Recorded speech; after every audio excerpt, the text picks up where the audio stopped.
Mechanism Part 1: How the Hard Worker Identity Forms. Before we continue, you need to understand the soil this identity grew in. None of us invented hard worker alone. We were trained. Early signals taught us that effort equals goodness and output equals belonging. At school, gold stars, grades, and perfect attendance weren't just feedback, they were social currency. Do more, get praised. Slow down, get side-eyed. Your brain loves predictable loops, so it wired this: perform, then you're safe. That circuit upgraded in adulthood. Performance reviews, dashboards, and always-on tools turned effort into a scoreboard. Hours and heroics became the proof. At first, the praise feels great. Then identity narrows around the thing that gets applause. The thing most people miss is how specificity compresses identity.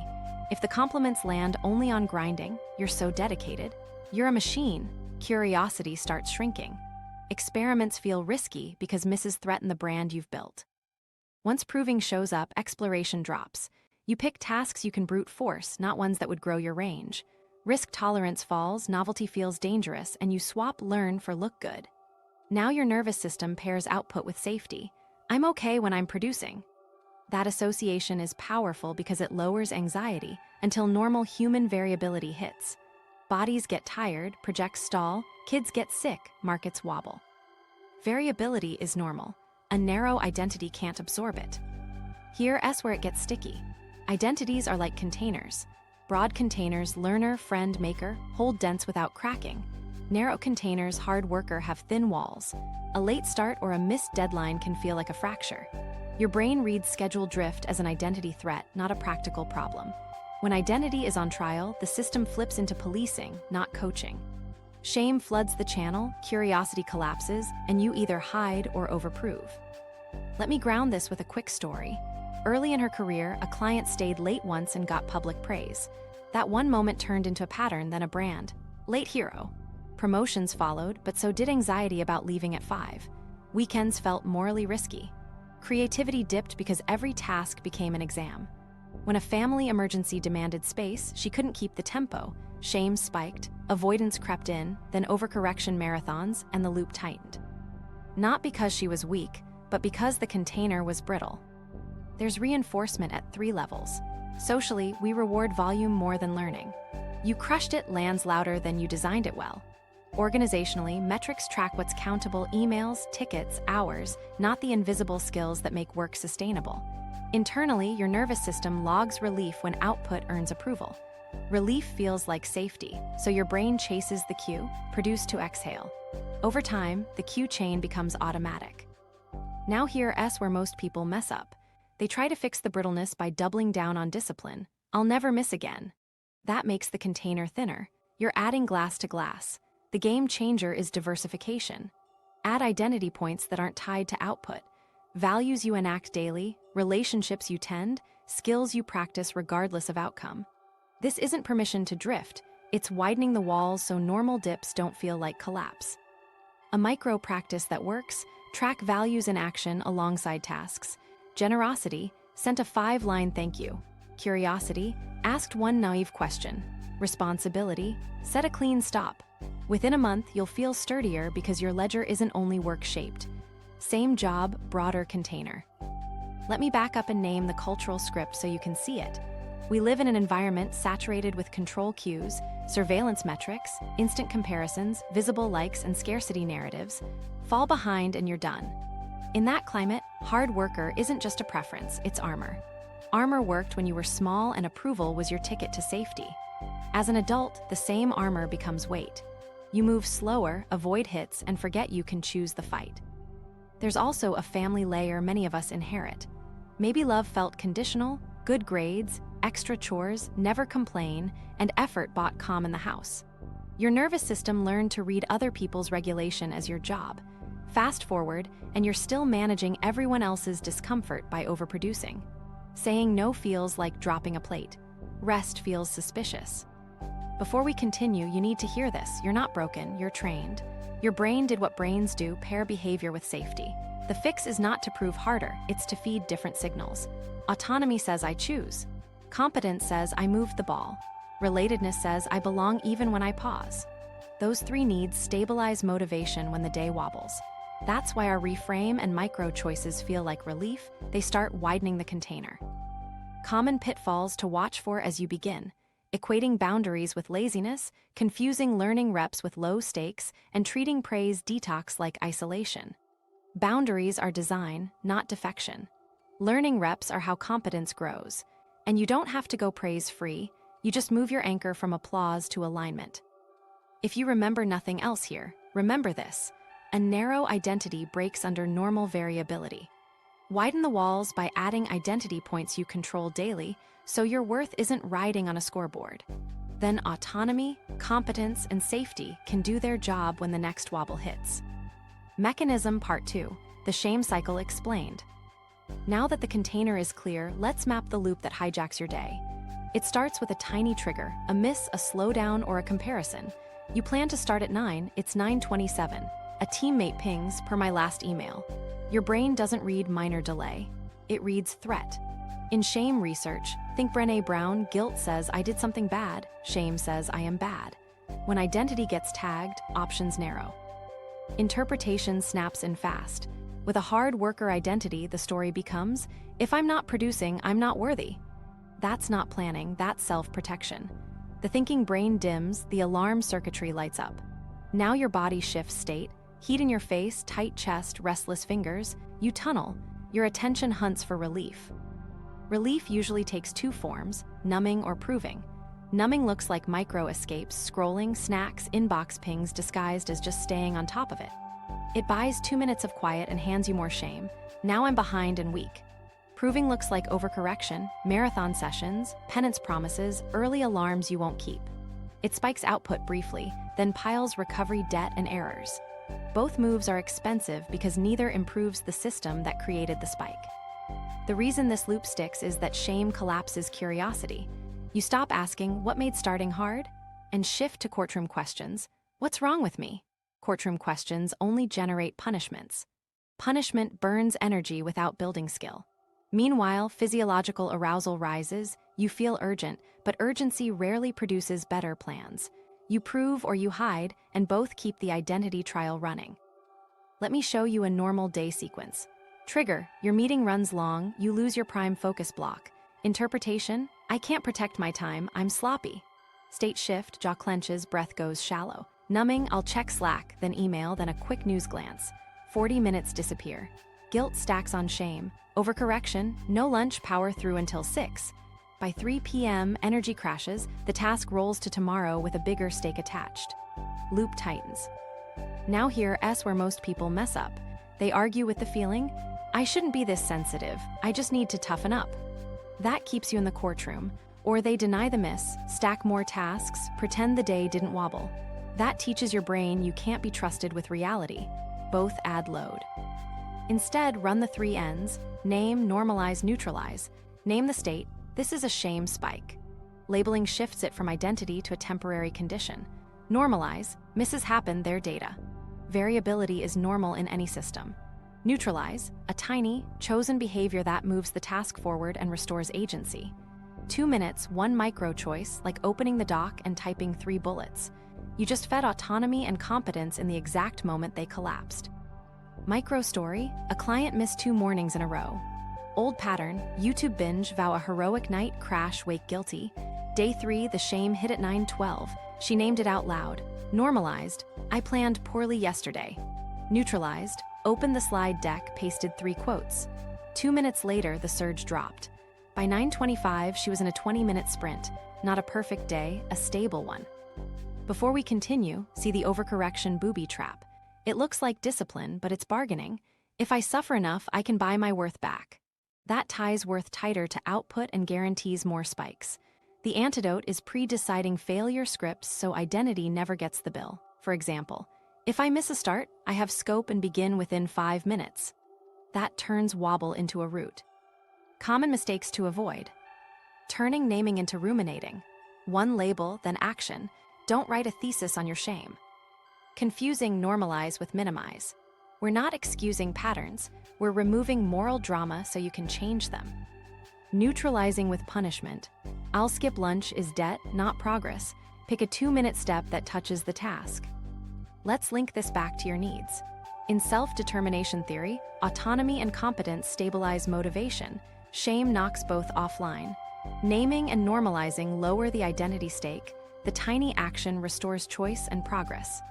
Physiologically, a small win reduces threat and widens attention. You move from alarm to design. Here's a 30-second drill you can keep on a sticky. Name shame spike. Normalize misses our data. Neutralize, open doc, write 3 bullets, or put on shoes 10 squats or 2 emails only, 3-minute timer. Run it immediately. If you stall, your step is still too big, cut it in half. One more micro story. A manager lost her focus block to a surprise fire drill meeting. Old loop, add 3 tasks to prove she's back on track, ping 2 people at 10 p.m., sleep badly. New loop, 3 ends, then a pre-written failure script, have scope, keep the stop. She wrote a 1-page outline instead of a full draft and kept her 3 p.m. walk. The project shipped on Thursday with fewer errors, and the shame never got paid. If you remember nothing else, shame is a state, not a verdict.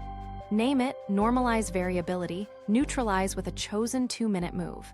That's how you stop paying with identity and start paying with design. Mechanism Part 3, the psychological cost. Now the bill shows up. When worth fuses to output, intrinsic motivation erodes.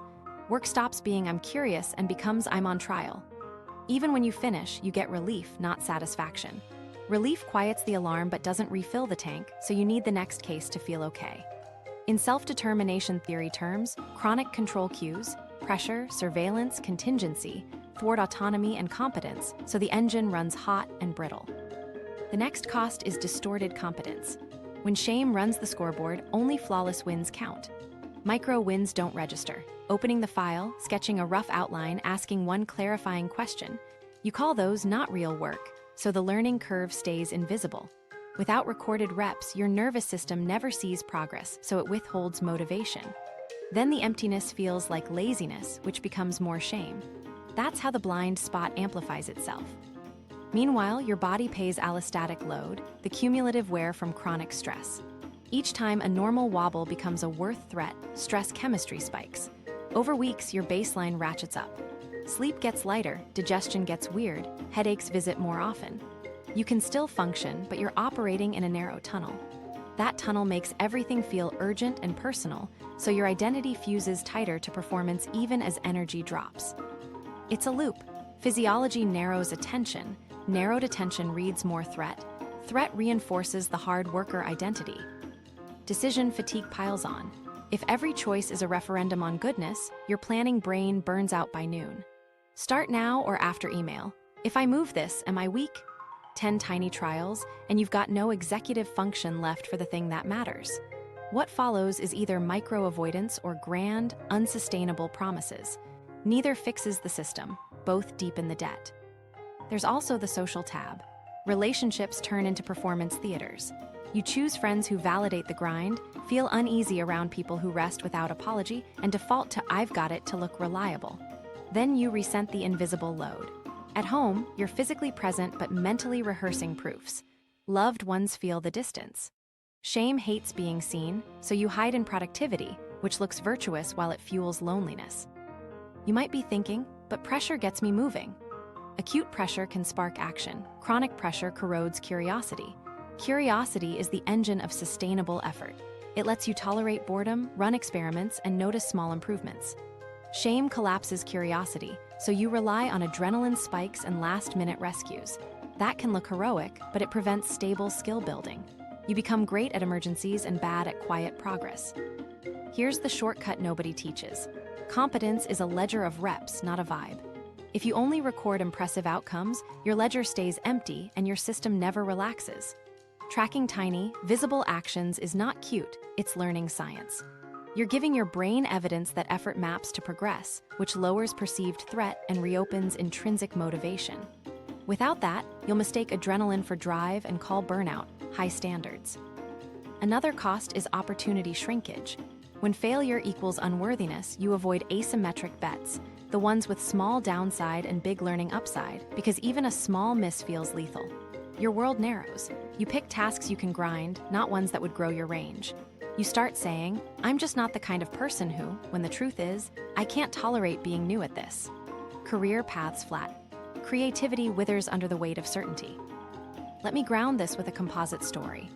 A manager ran on prove mode for years, overcommitted days, skipped lunches, 10 p.m. emails. Inside, she tracked a private scoreboard that never showed green. We introduced autonomy inches, 1 lever per task, and a win ledger, 3 action lines nightly. 2 weeks in, sleep steadied. 3 weeks in, she kept a weekly walk with a friend. 6 weeks in, she delegated a project without the panic that exposure would equal worth collapse. Same role, less identity tax, more room to care again. The thing most people miss is that these costs stack silently. You don't notice identity collapse on day one. You notice it when normal dips start feeling catastrophic. The fix isn't bigger goals or harsher rules. It's feeding the needs that stabilize motivation and physiology, autonomy and competence, plus practical safety. Autonomy turns tasks from threats into choices. Competence turns actions into proof. Safety, the ability to stop without bargaining, keeps effort from becoming an identity gamble. Give yourself a quick self-check. Do wins feel like brief relief more than quiet pride? Do you discount small actions as not real work? Do minor schedule slips feel moral? Do you need adrenaline to start? Do relationships get your leftovers? If you nodded at 3, the cost is already due. The good news, the same mechanisms that created the debt can unwind it. 1 inch of choice per task, 1 visible action logged, 1 protected stop. Those moves lower threat, broaden attention, and make tomorrow's start cheaper. If you remember nothing else here, remember this. The price of tying worth to output is paid in curiosity, energy, decisions, and connection. Reinvest daily in autonomy and competence, and the nervous system stops charging interest. Now we'll turn that into a daily system that stabilizes you even on messy days. Why this works, how autonomy, competence, and safety break the shame cycle. Now you understand the trap. Shame collapses curiosity, autonomy, and competence all at once. Your nervous system reads a missed start as an identity threat, not a scheduling hiccup. The thinking brain goes offline. You either numb or prove, and both keep the cycle spinning. Here's the game changer. Shame only has power when those 3 needs are starved. In self-determination theory, Desai and Ryan showed that autonomy, competence, and relatedness are the 3 pillars of stable motivation. When shame hijacks your system, it does one thing. It removes your sense of choice, collapses your ability to see progress, and makes stopping feel impossible. You're stuck in survival mode. The system we're building feeds all 3 needs at once, which is why it works so fast. The Reframe, my output is variable, my worth is not, gives you autonomy back. It's not a confidence boost, it's a choice toggle. You're saying, I can decide how to respond to this miss instead of shame deciding for me. That single shift moves you from hostage to agent. Your thinking brain comes back online. The sprint, 1 outcome, 3 steps, 1 constraint feeds competence. You're not chasing perfection, you're stacking visible reps. Every action line you log is proof to your nervous system that effort maps to progress. That proof lowers perceived threat. When threat drops, curiosity reopens. You stop bargaining with worth and start experimenting with constraints. The stop, the hard end time, the 5-minute close, the recovery tile you don't earn feeds safety. This is the piece most people skip, and it's why they burn out. Your nervous system needs proof that effort lives in containers. When you honor a stop, even if momentum is there, you're teaching your brain, we can pause, we can recover. Worth doesn't depend on grinding. That safety is what makes tomorrow's start cheaper. Together, these 3 moves lower the identity stake. A missed start becomes data, not a verdict. A slow afternoon becomes a signal to adjust, not proof you're lazy. Normal dips stay normal instead of feeling catastrophic. That's why the system works. You're not fighting shame with willpower. You're starving it of the conditions it needs to survive. Autonomy, competence, and safety are the antidote. Break the trap. The 3 levers framework: autonomy, competence, safety. Leverage beats willpower. If shame collapses curiosity and shoves you into numbing or proving, you won't fix it by gritting your teeth. You'll fix it by feeding the needs that keep motivation stable. The 3 daily levers are autonomy, competence, and safety. Autonomy restores choice. Competence makes progress visible. Safety removes the identity gamble. Hit all three, and the loop runs cooler. Start with autonomy. 1 inch of choice per task is non-negotiable. Choose a single lever, scope, sequence, or setting. Scope asks, what's the smallest slice that still moves this? Sequence asks, which first step makes everything else easier? Setting asks, where or how will I start so friction is lowest? Don't collect options, pick one lever and move. Examples you can steal. Scope, reduce the weekly report to 1 page with 3 bullets and a headline. Sequence, write the conclusion first, then backfill the support. Setting, if the laptop triggers resistance, begin in your Notes app for 2 minutes. Language matters because it fuels the lever. Say, I choose to draft 3 bullets because it clarifies tomorrow's meeting. That because ties the action to a value or time horizon you endorse. Intrinsic reasons pull, pressure pushes. Add 1 lever, then act for 2 minutes before you think. That's autonomy installed in under 30 seconds.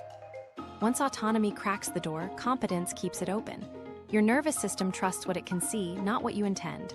So track actions, not vibes. A simple win ledger works. At day's end, write 3 observable behaviors in plain language. Outline the intro section. Asked for data from James. Walked 15 minutes at 3 p.m. verbs only. No judgment words. You're building a reps ledger your brain can relax into. Level this up with progress boards that count reps over time. For each active thread, drafting, revising, outreach, learning, draw 10 boxes. Fill a box when you do a rep. 10 colored boxes beat a foggy, busy week every time.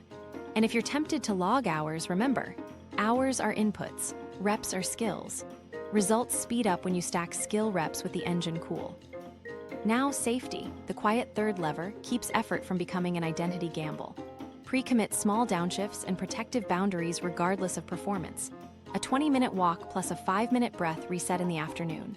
A 5-minute close that lists 3 actions and sets tomorrow's trigger. A weekly 30-minute review that tags values in action, a wins thread, and 1 friction buffer. Rest isn't earned, it's scheduled. Predictable downshifts tell your nervous system, we stop. We repair, threat drops, focus rises.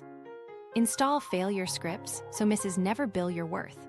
Write 3 lines you'll run on autopilot. If I miss a start, have scope and begin within 5 minutes, keep the original stop. If energy crashes, switch to a 10-minute maintenance rep or a recovery tile, then reassess. If a task stalls twice, ask for information or feedback before pushing again.